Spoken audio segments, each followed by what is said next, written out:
আপনার বাড়ি কি পানিতে? আমার বাড়ির মধ্যে বড় ওই পানি। এই পানি? হ্যাঁ।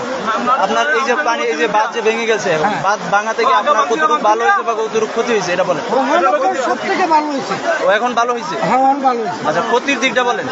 ভালোর দিকটা বলছেন, ক্ষতির দিকটা বলেন। অতন বড়ই ক্ষতি হয়েছে, অনেক ধান ভাঙছে, বিরাট ভালো হয়েছে। তাহলে আমার একটা না, পুরো গ্রামের মানুষে বর্ডার বন্ধ খুঁজ পাইবো যে ধান ভাঙছে।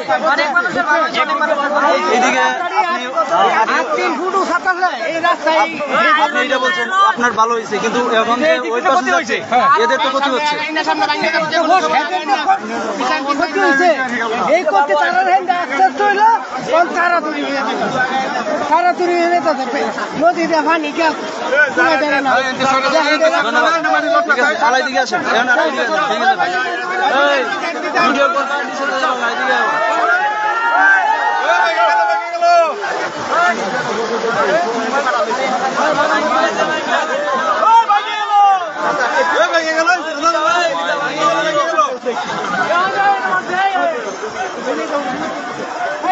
হাজার হাজার উৎসুক জনতা এসেছে দেখার জন্য বেড়িবাঁধ ভাঙ্গাতে।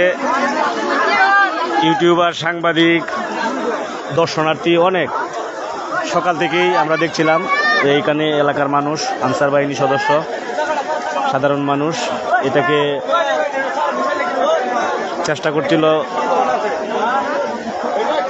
রক্ষা করার জন্য, কিন্তু শেষ পর্যন্ত আর রক্ষা হলো না। সাধারণ মানুষ, হাজার হাজার মানুষ আপনারা দেখতে পাচ্ছেন,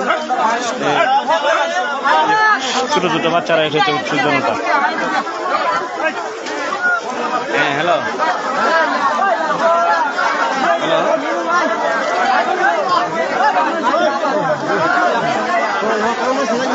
যদি দেখায় আর একটু, এই যে এই পুকুরটা, এই পুকুরের একটু আগে আমরা দেখছিলাম যে পুকুরে মাছ ধরছিল লাইভে, এখন এই পুকুরটা একদম পুর হয়ে যাবে।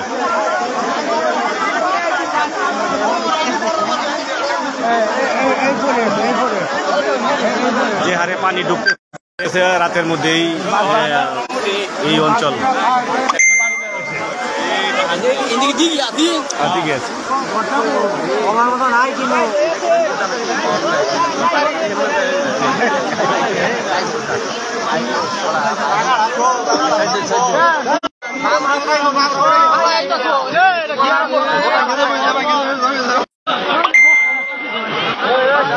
আরে এটি আগে তোলা আছে, এই যে বস্তা ডিউরে দাঁড়িয়ে গেছে, বস্তা ডিউরে দাঁড়িয়ে করছি।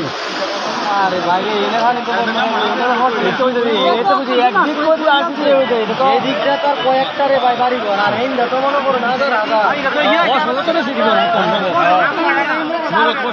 শোনে সবই আল্লাহর ইচ্ছা, আল্লাহর খেলা না, কেউ শেষ নাই।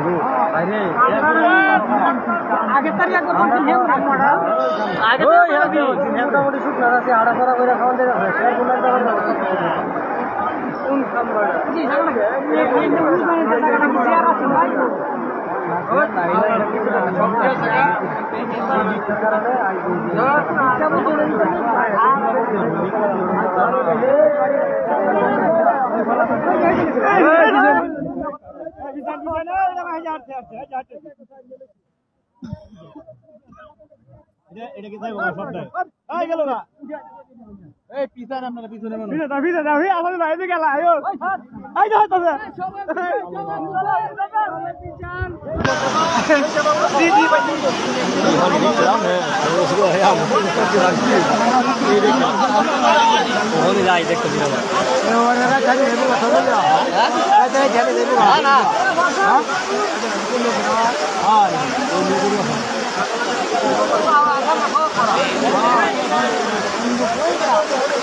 যেখানে ভাঙছে সেটার আগে একটা বিদ্যুতের খাম্য আছে, এটা খুবই একটা রিক্সের ব্যাপার।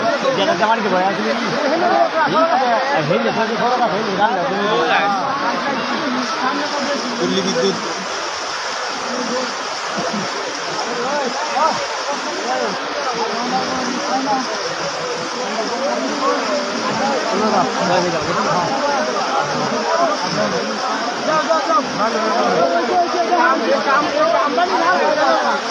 সন্ধ্যা হয়ে যাচ্ছে।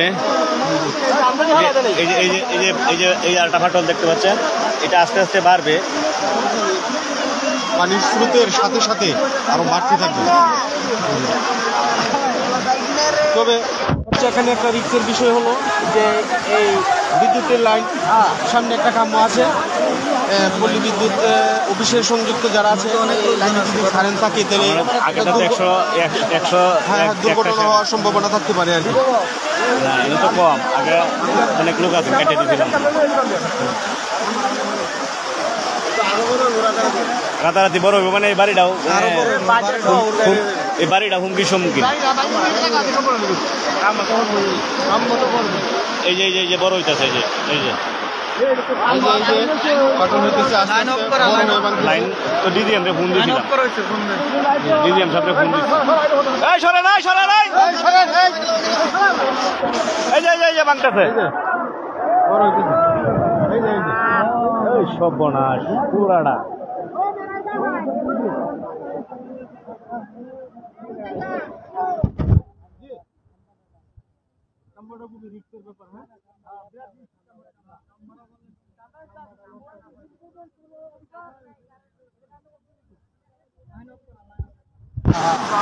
যাই হোক, সন্ধ্যা হয়ে গেছে, সবাই নিরাপদে থাকবেন। বেড়িবাঁধ ভেঙে গেছে, যারা বেড়িবাঁধের ভিতরে আছেন তারা ভয় না পেয়ে সতর্কতার সাথে মোকাবেলা করবেন। সবাই নিরাপদে থাকেন এই প্রত্যাশায় সন্ধ্যা হয়ে গেছে, আমরা বাড়ি ফিরব। সারাদিন আসলে আমরা অনেক চেষ্টা করেছিলাম বাঁধটুকু যাতে, অনেকেই সহযোগিতা করেছেন বস্তা দিয়ে মাটি কেটে, কিন্তু শেষ পর্যন্ত পানি বেড়ে যাওয়ার কারণে আর সম্ভব হচ্ছিল না। শেষ পর্যন্ত ভেঙেই যায় জারিয়ার পশ্চিম পাশে, জারিয়া আনসার ক্যাম্পের ঠিক 500 গজ পশ্চিম পাশে। আর ওই বেড়িবাঁধটার জন্য সকলেই চেষ্টা করছিল, পাশাপাশি আনসার ব্যাটালিয়ন যারা আছে এবং এলাকার যুবক সাধারণ মানুষ কাজ করে বস্তা দিয়ে বেড়িবাঁধ রক্ষা করার জন্য চেষ্টা